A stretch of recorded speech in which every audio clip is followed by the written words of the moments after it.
Lobster version of Solaris Power 48, in order of time, is the latest arrival, but it is certainly not the least interesting.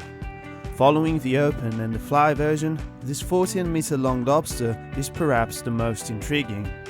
At the heart of it all is the sophisticated hull designed by Brunello Acampora's Victory design, and a modern reinterpretation of the classic styles of East Coast lobster boats. Here, however, the idea is interpreted in the purest way: no fly, no Mediterranean-style open deck, and no T-top.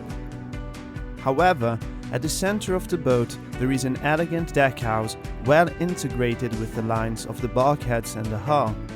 Underneath there are a dinette, wheelhouse and galley, as well as plenty and well-organized space to move around. Hidden above is a sundeck, concealed from view when looking at the profile of the boat, which is accessed by a ladder, retractable in the final part of the roof, and which leads to the cockpit. The design of the stern area, common to all three versions, is very refined and seems to be carved in fiberglass. Behind it, there is a garage for a 2.5 meter long tender. The new feature with the Lobster setting is that there is no longer a single large sundeck above, but a living and a dining area with a central table that can be quickly lowered if necessary. The night deck has two fittings, two cabins and two heads, or only one head and a dinette, but there is also the possibility to customize it.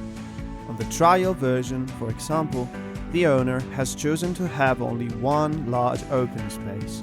Here, as on the main deck, the attention to detail is meticulous, the finishes are of the highest level, and the choice of colors and essences is very refined. As expected, the Solaris Power 48 confirms excellent navigation qualities also in its Lobster version. In the engine room, there are two 480 horsepower Volvo Penta D6 combined with two IPS 650.